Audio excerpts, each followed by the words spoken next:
The Homance Chronicles. The female equivalent of a bromance. So many poor choices. But so many good types. But so many poor choices. This is the Homance Chronicles, and I'm Sarah. And I'm Nicole.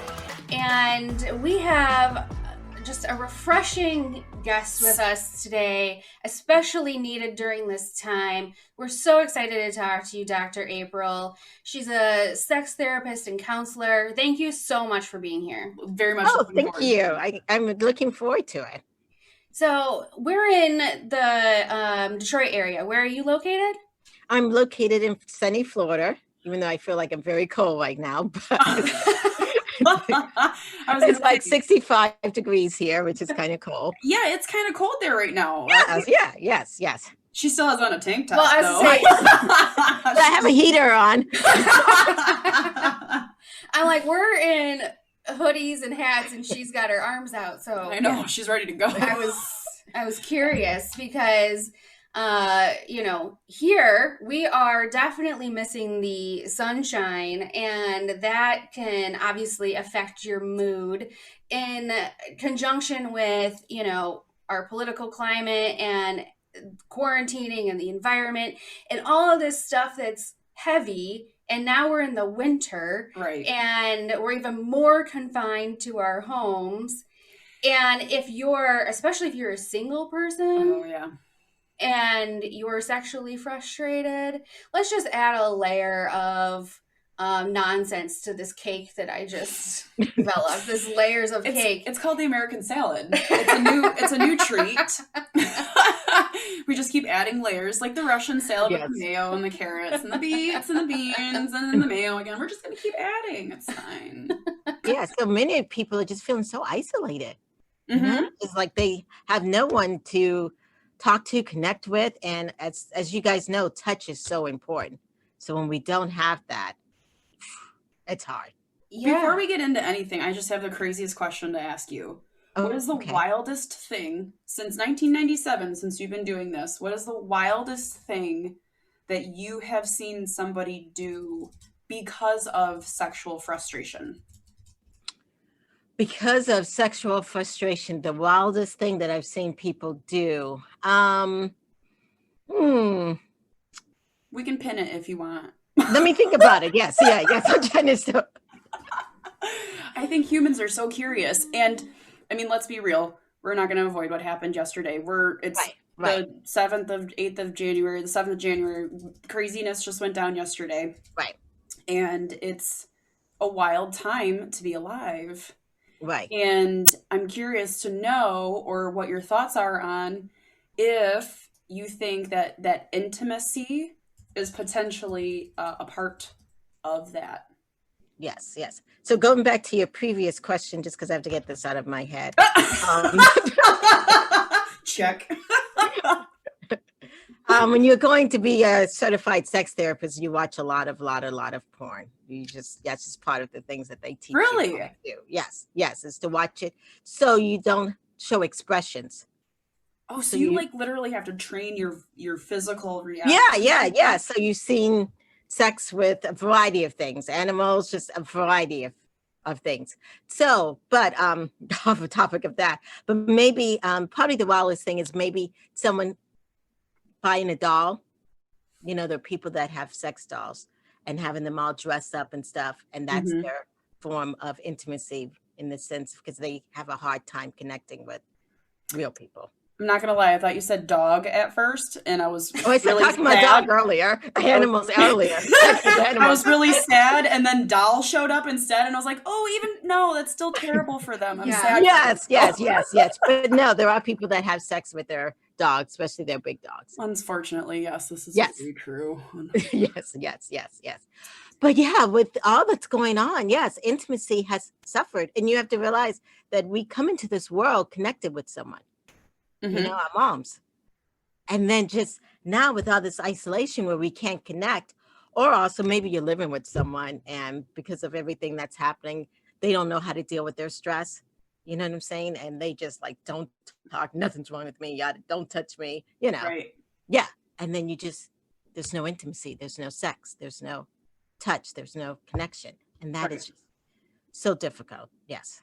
Yeah. Yeah, So- I've been trying to find the term, because there's like a slang term, but I feel like it's also kind of a official use term for when you're like deficient or delinquent in skin to skin touch. And there's an actual name for it, and I knew it at one point, but I can't find it now. Yeah, I don't remember exactly, but there are people that are like that don't have any touch. Yeah. Yes, and I mean, it's that serious that it's been given a medical term. Whether or not it's actually published in books or not, I'm not sure. Right. Wait, the sensation of touch, they don't have it? And no, that if you're missing it, that there's a definition or an expression of like how humans need skin to skin contact. I get it. And when they don't get it and they're missing it, there's a name for that. There's a term. Right. And it's more than just missing it, but it impairs you. Right. How so? Because how so is it impairs you to the point where maybe you cannot get out of bed, you cannot go to work, you get so depressed or anxious that you cannot do anything. It destroys your level of functioning. Or some people even have, panic attacks. Wow. That kind of stuff. Yes. All from lack of touch. All from the lack of touch. Yes. Remarkable. Because when you touch and skin to skin, do you know how many good things just go through your body? Oh yeah, I could tell you all day. Okay. I mean, from a science standpoint, it obviously is connecting to nerves that are triggering messages. Right. However, it's not just science, because now you're having emotional reactions, because it's whether that touch is wanted or not. Oh yeah, there's that layer. And there's also your comfort level Right. with it, right? So, as somebody who has spent the majority of my time single during this quarantine. Okay. And no dates at all this last year? No, I have had dates, but I've been very, very cautious. Okay. I've been very careful in regards to how long we're talking prior to meeting up to ensure that there's no chance of exposure, because I mean, they're essentially a stranger that you're in close contact with, and you're most likely going to either have some type of physical touch if you're interested, or you're going to be in an eating, drinking situation, which we know opens you up. And I'm in my mid 30s, so it's common for most people to have children. And so the last thing they want to do is take something back home to their kids or whatever.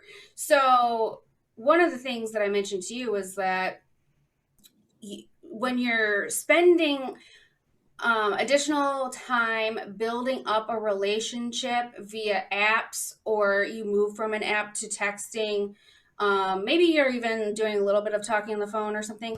Like I felt like there was a false intimacy that was created. Like I knew this person, but I didn't. I mean, I didn't vibes, chemistry, all that stuff goes into it. And now you're putting the pressure of a pandemic and making sure that this person's worth your time. Exactly. But you get to points of also where you're desperate and you're like, I just want somebody to touch me. Can you hold me now? Can you just touch me for a second? No, it's a fire. Are you doing the virtual reality ones, or putting on your goggles and...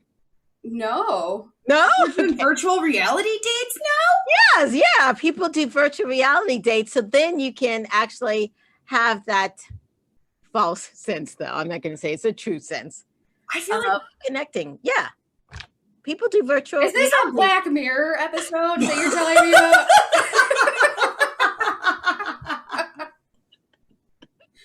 So you guys haven't done that yet? Obviously not. Obviously not. Wait a minute. Is this a Florida thing? Virtual dates. Yeah. Well, outside of like FaceTime, you actually have goggles on and you're yourself. Yeah. Have you done the virtual reality at all? I put those goggles on. We Yeah. have, but for video games, not for the purpose of meeting somebody. Okay. Try for meeting somebody. I didn't. Yeah. What? Yeah, well, if you think about it, because there's all those guys that I try to avoid dating who spend all their time playing video games in virtual reality, but they're just meeting other guys. Yeah, because most of the time they're playing like some game like violent or whatever, and chicks aren't into it. You know what I mean? Right. So you're saying like people, let's say, who meet on Hinge are like, well, let's go up to this virtual Oculus meet space and meet for the first time in virtual reality. Mm-hmm. So, but then that's expensive, though, to be honest with you. Yes, but at some point, I mean, it depends what you're looking for. Also, true. You know that, yeah. That's still not going to satisfy the touch. Me wanting to get paid, though. Right. That too. Right. But it may get a little bit closer.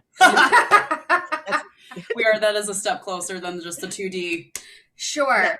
I want the actual D, though. Oh, you want the actual D? Okay. So seeing it on screen isn't good enough. You want to actually see it, touching it. It only lasts for so long that it's good enough.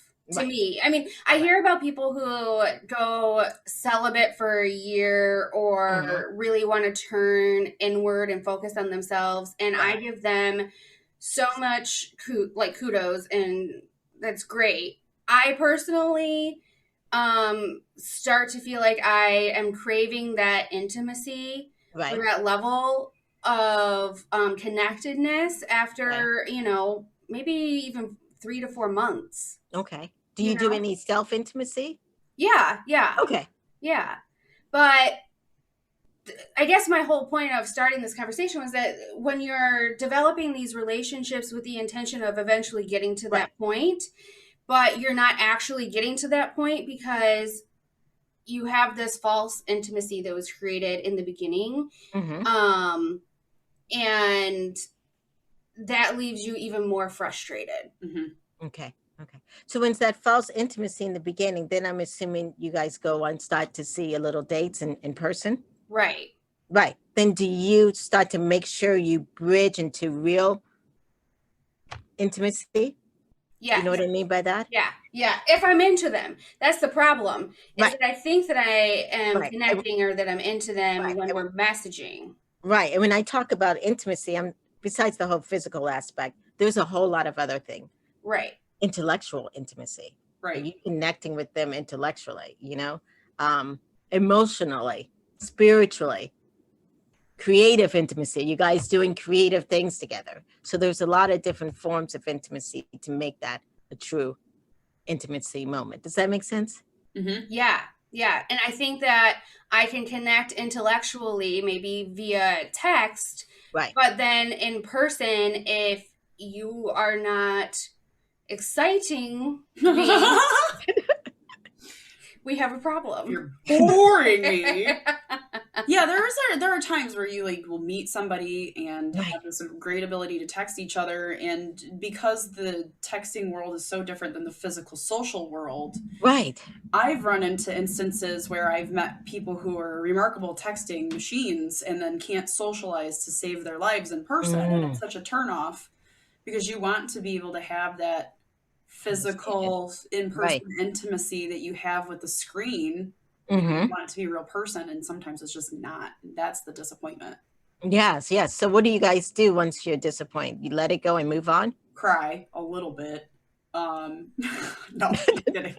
It's at this point it's a numbers game, and you just she's probably got more than I do at this point because I haven't. I'm curious. Do you guys have, in all honesty, a list of what you guys are looking for? I have several, actually, because over time they've started out maybe more generic and gotten more specific. So now I consider my list to be like an ideals list, not just like physical attributes or like right.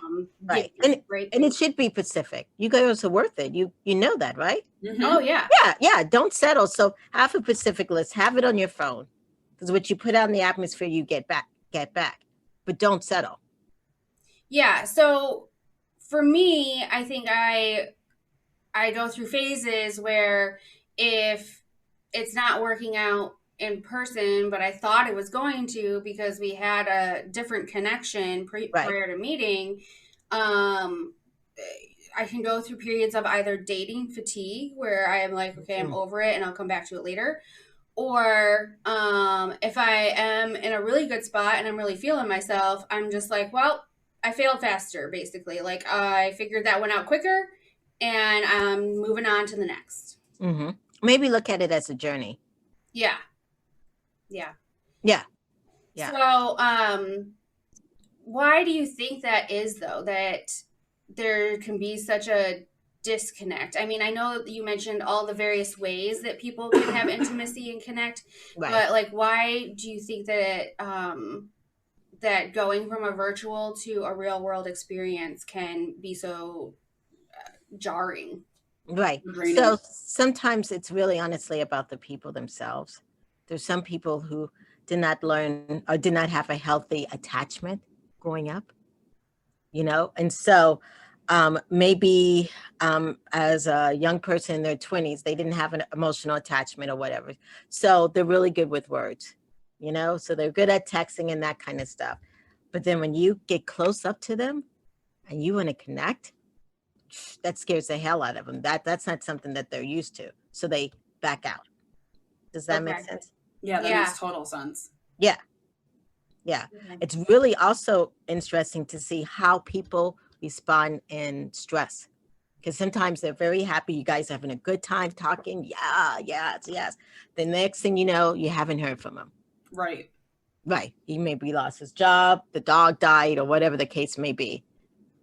But he doesn't know how to deal with stress. Mm-hmm. He doesn't know. Yeah. So he doesn't stop talking. He can't touch or whatever. Yeah. So that's also something. So sometimes it's not about you girls at all.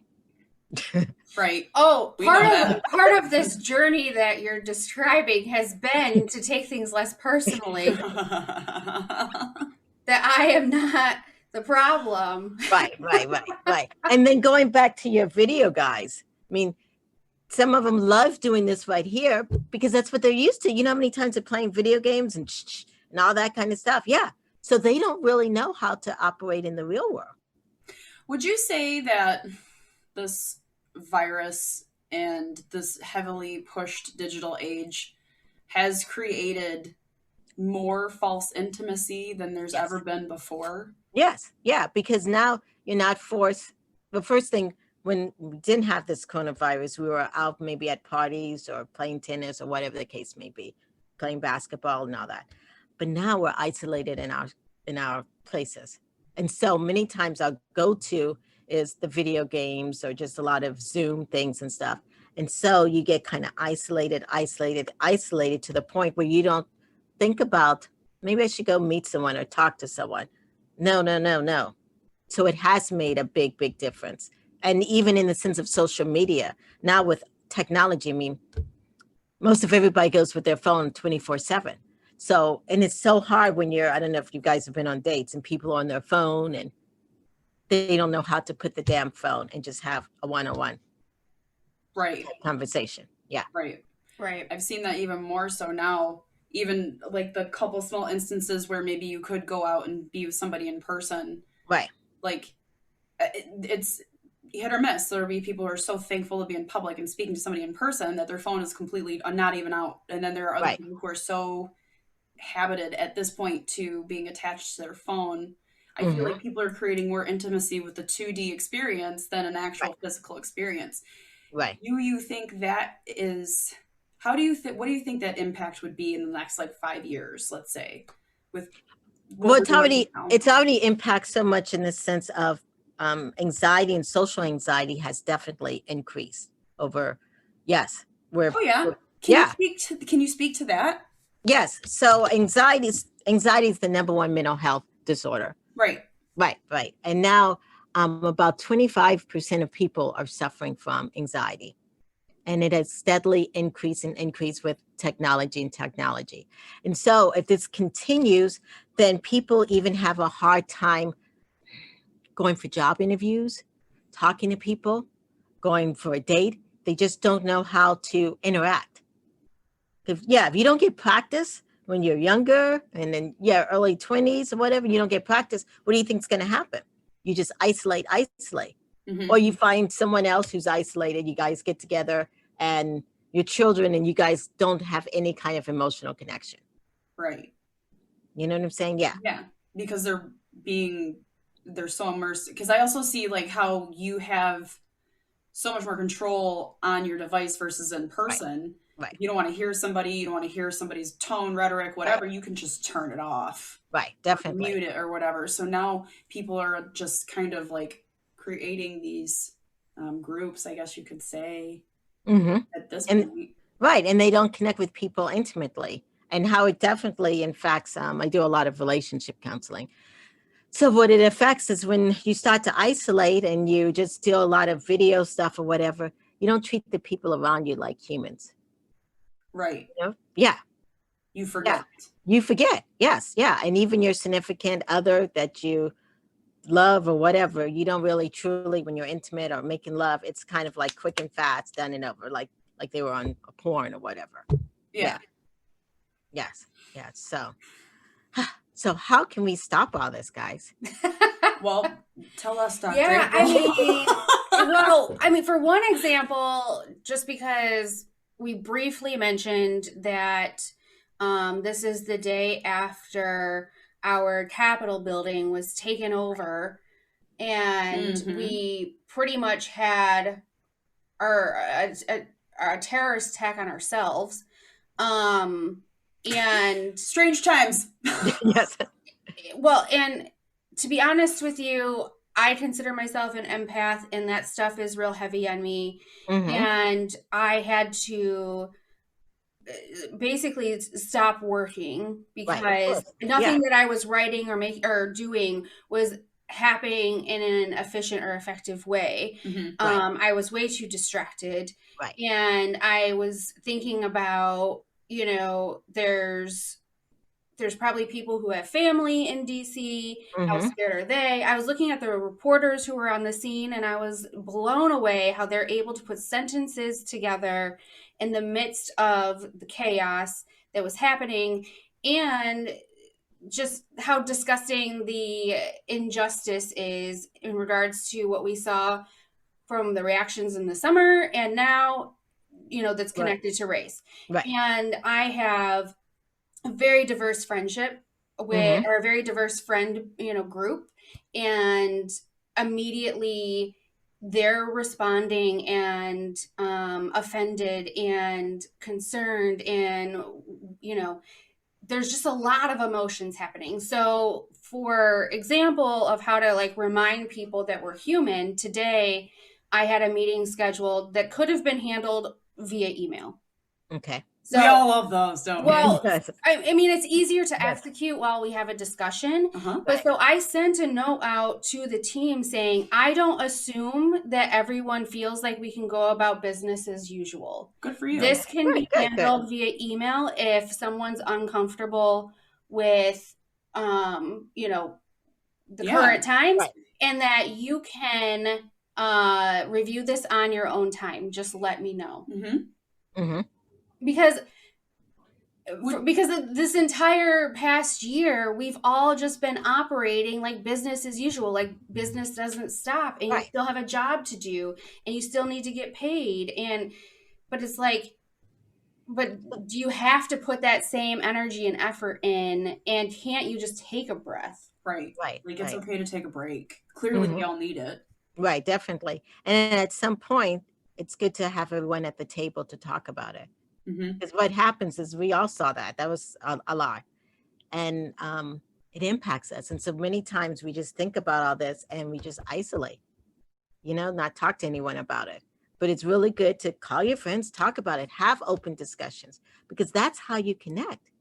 It's to find the things that we're similar on and be okay with the things that we're different. The problem I'm seeing anymore is debates are not debates. Debates are fights because opinions are truth and fact.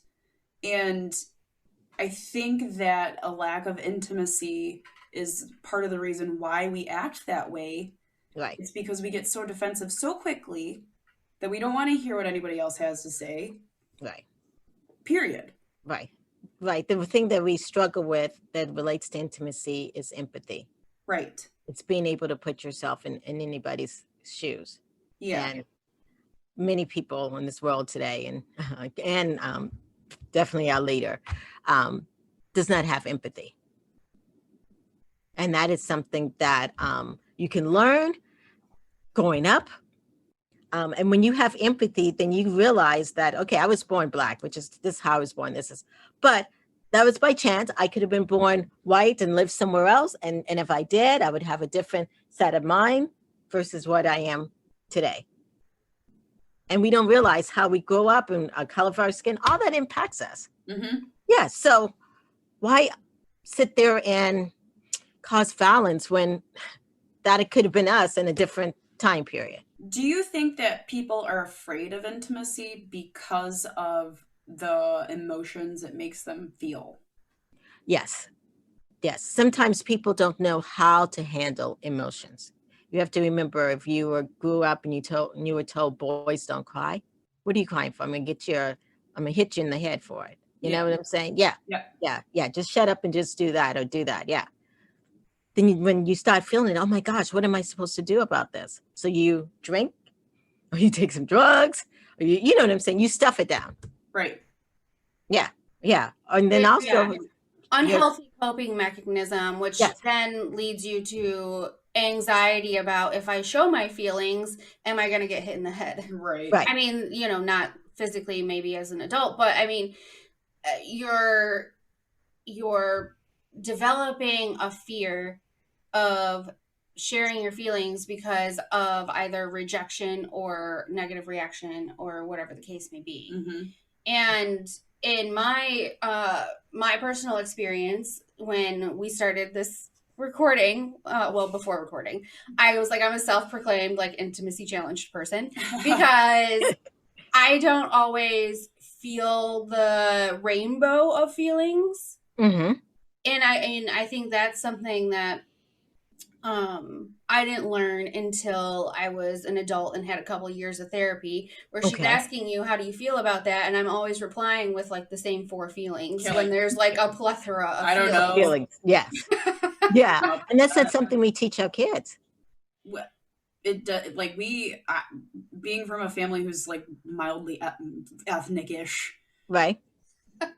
More heavily than not. Right. Like I grew up with a lot of like traditional mentality type things, like be seen and not heard, be sweet. Mm-hmm. Little girls can't be boyish. Right. You know what I mean? And I think that lack of ability to have that pushed me in the direction of being a tomboy and doing all that rebelling things. But looking back and looking at the relationship I had with my family, I still learned intimacy. I still learned to be empathetic. And for all the crazy stuff that went on, like I still learned that there is good and bad, and you have to choose to be the good and help perpetuate it as you go, because that's the only way we're going to do this together, basically. Right. Definitely. But there are still those things that I learned that they didn't do because they were being malicious. It was just how they were taught and how they were brought up. And, now you get to learn, we're unlearning it all.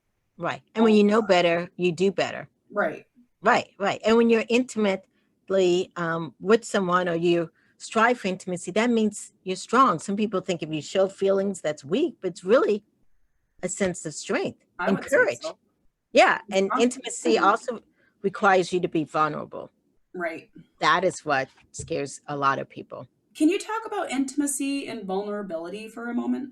Okay. So vulnerability means to be open, to let that person in, to let them see you. Okay. Now, I'm not going to say that you need to be open with everybody, because that's not true, because you do have to protect yourself and that kind of stuff. But when you start to build trust and you're like, well, it's a good person, I want this person in my life, then it's okay to start to be open with them. Mm-hmm. To share your feelings and emotions.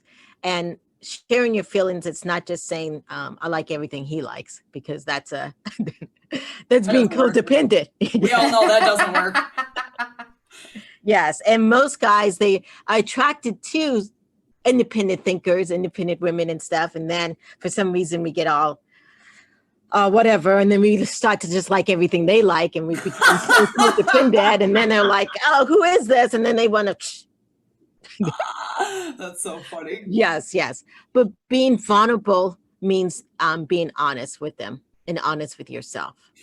Do you think that vulnerability comes after intimacy has been built? Or do you think vulnerability comes before intimacy is built? Vulnerability should come probably before. Why? Right. Because when you're open, so the intimacy is the connection. Okay. Vulnerability is the process of being open. Okay. What does need to come before that is trust. Okay. You've got to feel trust and you got to feel safe. Mm-hmm. Okay. So step one, trust and safety. Yes. Step one is, yes, Maslow's hierarchy of needs. Goes over that. Love it. Base, trust. Yes. Layer 2. Yes. Once you feel safe, then it's okay to start to be vulnerable. Yeah. So how do I know I can be safe with this person? Right. So you not only should evaluate a person for how they are with you, but you should really evaluate how they are with their friends. Okay. If they don't have any friends, big red flag. Why? Because all that isolation talk that we had earlier. Making Yes. facetiousness. Yes. If they have no friends and don't get along with anybody in their family. Yeah. But you should also see how they interact with other people. How do they really deal with stress in their life? You know what I'm saying? Yeah. Those are really key elements. How do they deal with things that are shocking to them? Would you even say it's worth it to see how they like deal with or treat folks that are in like the service industry? I mean, I know it's kind of a weird time to say something like that, but even so, it's worth mentioning. Right. Service industry, if they're driving all the time, cursing out everybody, it's going to be a red flag later on in life. Well, I'm a walking red flag then. You said it. I can't help it if people can't drive. Nicole. I'm glad she said it about herself. You know, one of the things that I've learned in my But did age, you die? No, I did not know. But one of the things I've learned as I've gotten older is the ideal times to not say things.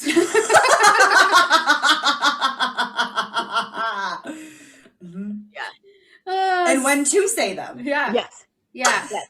Yeah. And it's how you bring things to the table. You guys Right. know that, right? Yeah. Right. Yeah. And I heard something recently about instead of striking while the iron's hot, strike when the iron is cool, so that you can process and then come to the table in a more mature, like emotionally available position. And I just thought, I was like, this, why have I not heard this? Right. Right. Like, why? So in reality, especially when you're dating or you're in a relationship, your partner, you should give them the best customer service.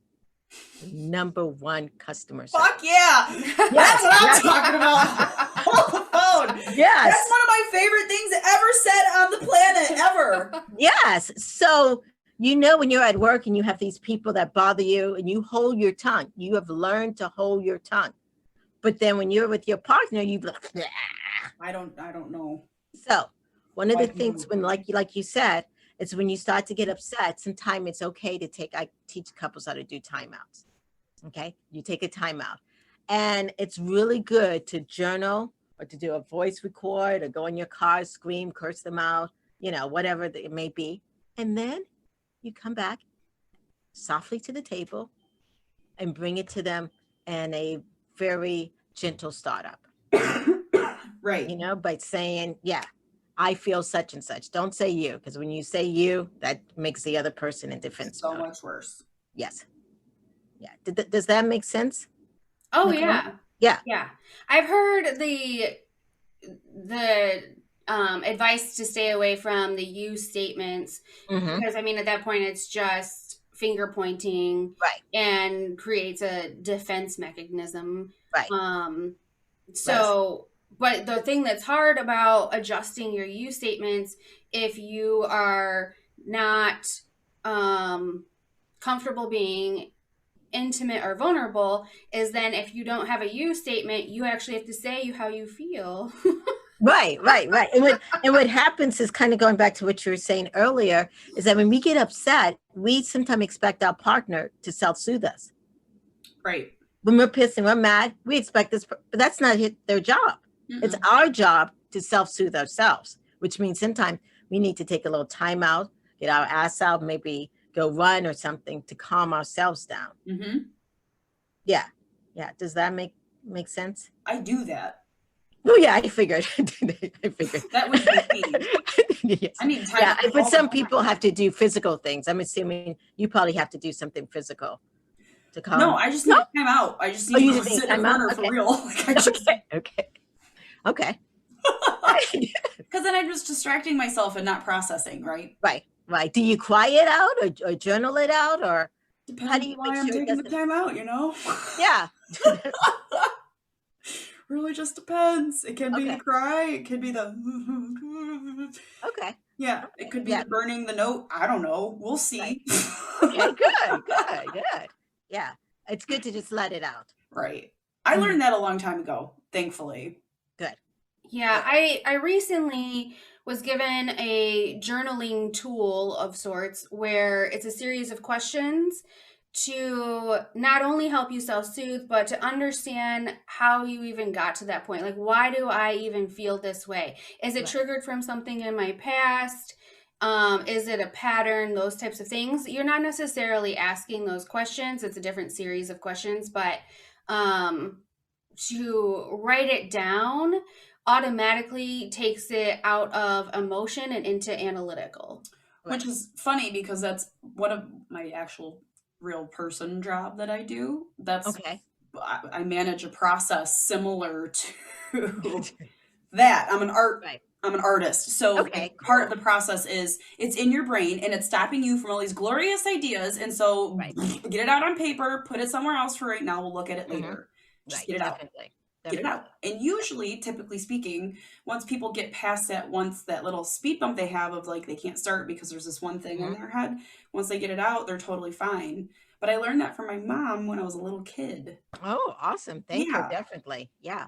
One of the things I was thinking about that does affect intimacy is that many times people aren't in the same room. You understand? Yeah. Your body, mind, spirit, and soul are not in the same spot. Right. That sometimes you're there, but your mind has gone somewhere else. So really learning how to practice mindfulness is really, really, and like we were talking about earlier, the computers or the phone, sometimes it's distraction that keeps us not in the present moment. Okay, so I think we're coming up on our time here. Is there one thing that you could recommend, especially during this quarantine, on how to be mindful of the importance of intimacy in like your personal life? Like, how can somebody evaluate it? How can somebody say, do I have enough? Am I not getting enough? That type of thing. I think one thing is to, and when I talk about intimacy, I'm going to talk about all three levels.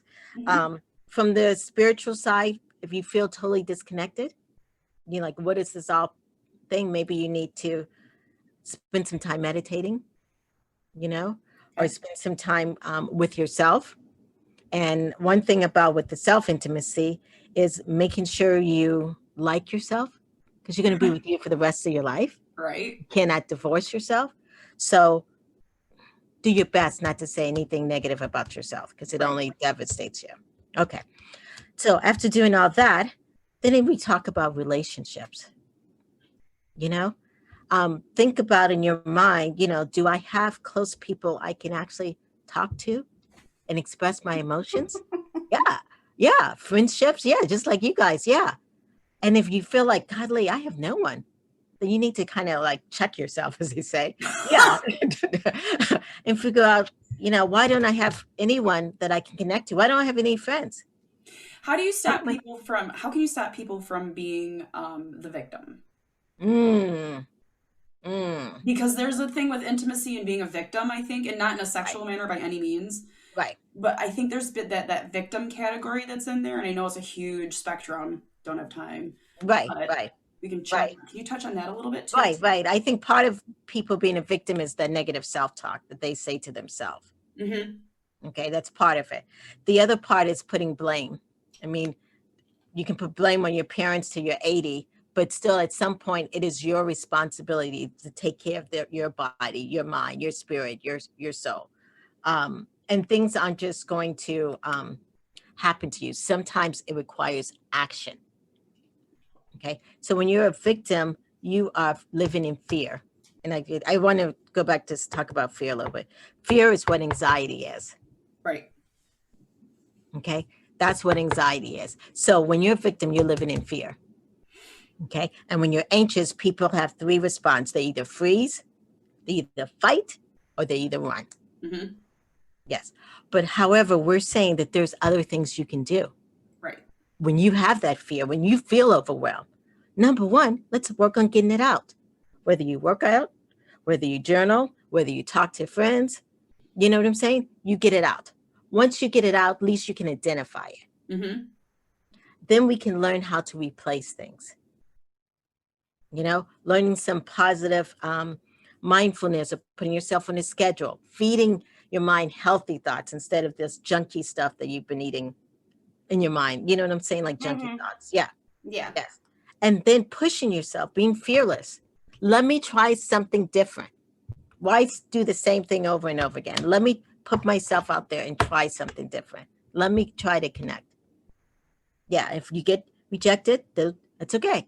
We go back and we try again. Right. That's what this world's about. It's just getting up and trying. Yeah, and supporting one another. And another thing is maybe even volunteering sometimes help. Oh, I like that idea. Yeah, because then you realize that maybe my life isn't so bad. We all have shit we're carrying around.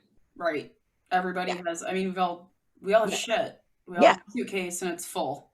Right. You have to. Everywhere.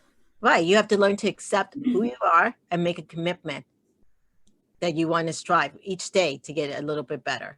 Right. Yes. Well, and if you don't do great one day, you just have to say, I'll try to do better tomorrow. Right. You're work in progress. We're all work in progress. We're not perfect. If we're perfect, we're dead. We're all work in progress. Right. So every time I fall, I just say, oh, April, you're work in progress. You get better, move on. I do not put myself down for that. Right. Because you can't. It's not really your fault. Right. And we need other people. We really do. That's how we are born. We are made. That feeds us. Human needs humans. Yes. Human needs humans. So you touched on the different sections of intimacy. So you started with spiritual. What's the other two that you wanted to? Oh, okay. There's a variety of intimacies. That was just one. Three. Yeah, you said you had three. Oh, okay. So there is spiritual, physical intimacy, emotional intimacy. There's creative intimacy. Yeah. A variety of different forms of intimacy. So before we move into this section of the podcast that we call Atta Girls, which is actually where we do tell ourselves positive things and pat ourselves on the back, I want to just get one little piece of knowledge from you because we touched on it super, super briefly earlier, but then moved into some other things, which is, if you are either single or not able to be with your partner or whatever, that you're doing some sort of self-love or masturbation or something to feed that need, right? Right. And so how do you, I guess, tell people to explore? Because everyone's at different levels with that, but I mean, I think especially during this time, like you're not going to be able to rely on somebody else to give that to you. Right. So how can you what's your advice in relying on yourself? Like a certain amount of times or something like that? Well, you know how people say that when you're single, you should live your life like you have a partner.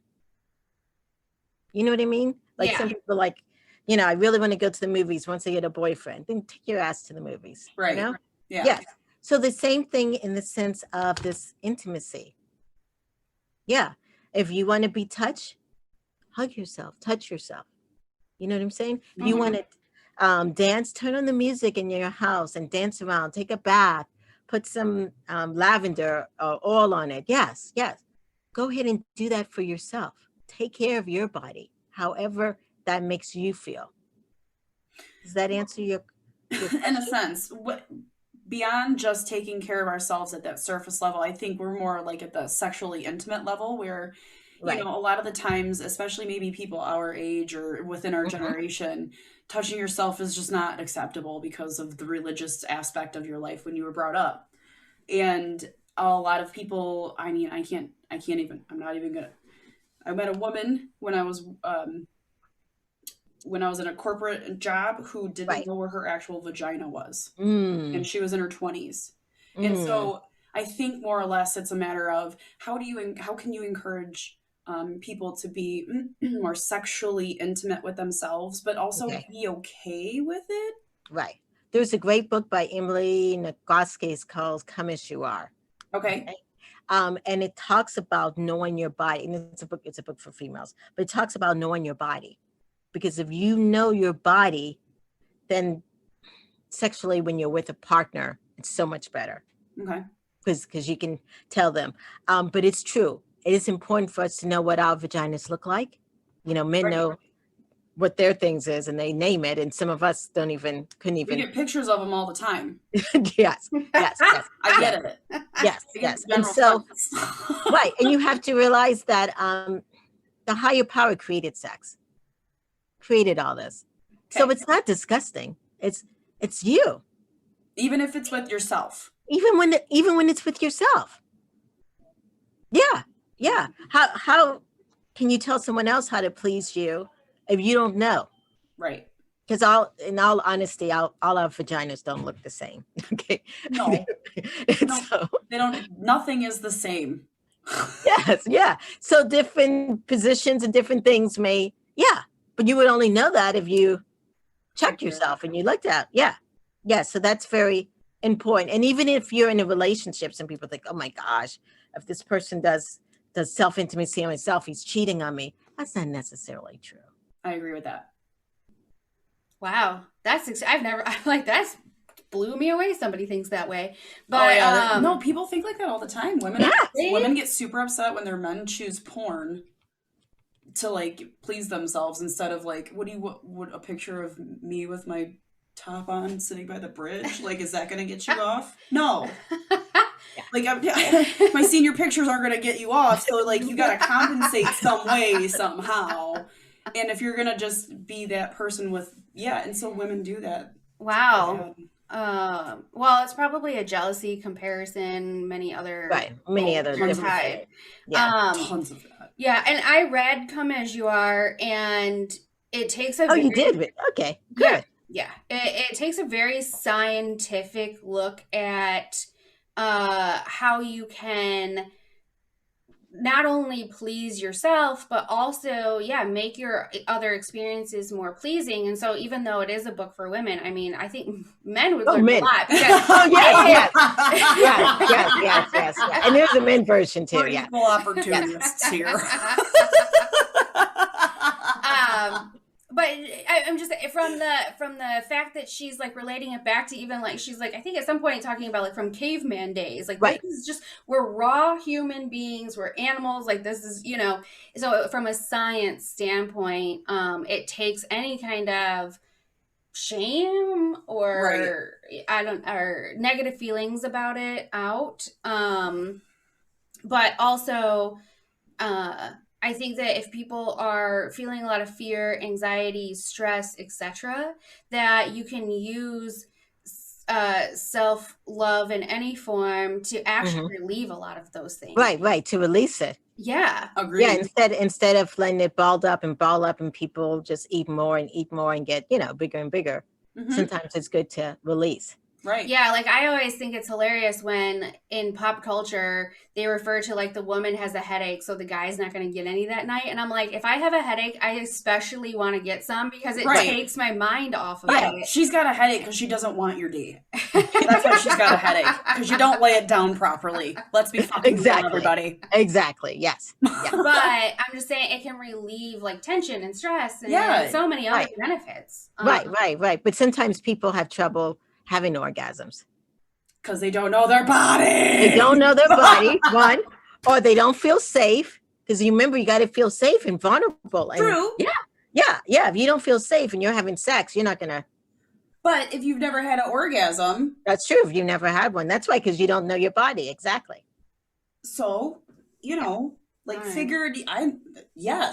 I feel like everybody should know what an orgasm feels like. It's beautiful. Yes, definitely. I love them. I feel like this. I love them. So much so you made a career out of it. Exactly. So good. So I do want to mention that we breezed through these topics today. Very much so. And that you have a podcast with, I'm sure, in-depth information per episode if somebody was like wanting more information. Right. And your podcast is called Bringing Intimacy Back. Yes. Okay. Yes. And we go over all the forms of intimacy, and we have expert guests come on and people. And you can also write in questions or call in. It's a live show, actually. That's awesome. That happens every Thursday at 3 Eastern, 12 over Pacific time. And it turns into a podcast. That's so freaking cool. I love that it's live like that. It reminds me of the old sex doctors on MTV in the 90s. Yes. Those late night shows where she would, what's her name? I can't remember. Ruth. There it is. Yeah, Dr. Ruth. Dr. Ruth.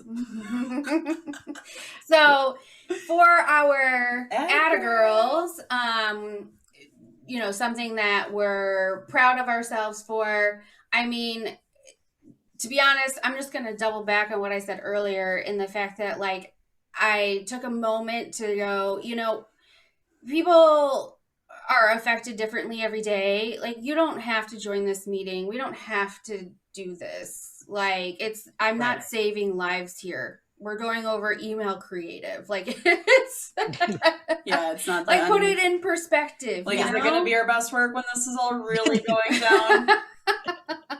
It might be spelled and be grammatically correct, but is the message there? Yeah.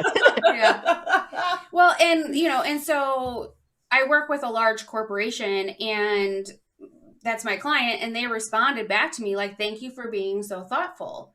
Because when we did get on the call, they had been on meetings all day, like from the morning, and everybody's acting like nothing happened. Well, because they probably didn't even know.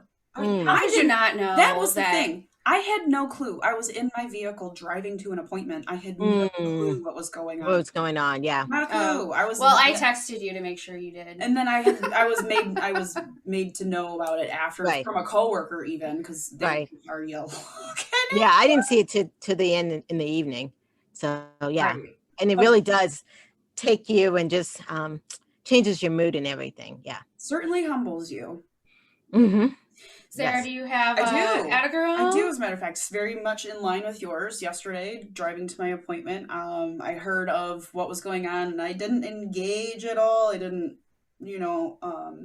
sit and let it fester. I didn't manically watch it and see what was going on, and I kind of just allowed myself to exist without it, which was nice. Okay. Which was not something I normally do. Mm-hmm. So I'm pretty proud of myself for that, because I think for sure yesterday, if I was the Sarah from a year ago, I would probably be in tears and super emotional and just like letting it all, soaking it in and just being like a really terrified sponge. So I didn't do that, and I'm happy about that. Oh, good. Yeah. So I want to be part of this Atta Girl. Yeah, after it, girl. Yes. Your life. Let's go ahead. What else you got to bring to the table? So what's the rules of the Atta Girl? I was just trying to be good. First rule of Atta Girls, there are none. You just can't put yourself down. It has to be a positive, good, impactful thing that you've done in the last, month, year, week, whatever you want, really. Okay. This morning. You could have done a thing this morning at the coffee shop. I don't know. Yeah. I guess one of the things that was watching all that, and then this morning just felt so overwhelmed. Like, what am I going to do with all that? And was working out. And then one of the things that I try to really work on is learning what the things I can control and the things I can't control. Right. Learning how to stay in my lane. You know what I'm saying? Yeah. I cannot control everything that happened in DC and all that. But what I can control is how I connect with people. And that's what I'm going to focus on versus, just you get all that and you're like, you get fearful, like I'm not going to connect but that's not reality. We've got to think about what we can control and what can we do. First of all, thank you so much for being so candid with us, because you have like this amazing career. You have this beautiful thing that you do with your life, and you're this big, powerful presence and this wonderful woman, and you still have everyday fears like everybody else. Oh yes, I was afraid of going to work today, and something just came to me like, what if there's a riot? I'm like, April, stay in your lane. But I can appreciate that. You got a show to do. Yeah. I think everybody else needs to stay in their fucking lanes too a little bit. Yeah. Gosh. Well, I mean, if there were actual lanes yesterday, what would happen? Well, there were at one point. We just haven't repainted them yet. I mean, do you know what the most ridiculous thing is? Is that initially when the rioters or terrorists or anarchists, I don't know what you want to call them, Trump supporters at the end of the day, were pretty much busting into this building. Right. A lot of them were staying like within the velvet ropes. And I was like, you've already done the worst part of the crime, my guy. Why are you worried about standing in the lane? Go lick the fireplace. You've earned it. Yes. I'm like, so they're respecting that lane, but not. It was very confusing to me. Yes. As to why they felt okay busting a window, but they're gonna go through the velvet ropes though to get there. Anyway. Yes. That's a side note. April, you have been a delight. Truly. Oh, same here. Yes, definitely. Yes. And I mean, this has been a real turn of emotions and mood, and certainly, like you said, connection based on how my day was going earlier. So thank you for bringing that to us. And please tell everyone how they can find you. Oh, okay. So they can find me on www.draprilbrown.com. Okay. I do individual and couples counseling, and I do virtual counseling also. Wonderful. So that's how they can find me.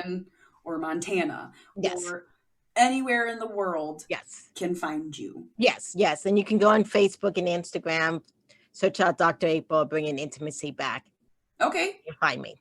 And then your podcast is on all platforms? All platforms. Yep. And it's called Bringing Intimacy Back. And so, yes. And I would love to have you guys on one day to talk about friendship and intimacy. Let's do that. Yes. That we have a good story. Right. Yes. Right. We do. And when you do it live, where is that? Like, where does it initially go when it's listen live? Where can they listen live? Oh, when it's you can listen on Facebook Live. Okay. But it's actually on BBS Radio. That's out in California. BBS Radio? You are nationally syndicated? Yes. I'll be damned. Look at this mega superstar we've got here. Oh, no. I just like you girls. Please. My cousin actually has his radio license. He can be. Awesome. Good. Well, thank you again. Thank you. And everyone can find us on Instagram at Homance_Chronicles. And we have a closed group on Facebook where we kind of talk about extra things. It's called the Homance Chronicles, a judgment-free zone. So we share tidbits from the episodes, and then if people had more sex type questions, they would end up there. But if you liked what you heard today, then rate, review, subscribe, go follow Dr. April, and Homance out! Yes. That's that.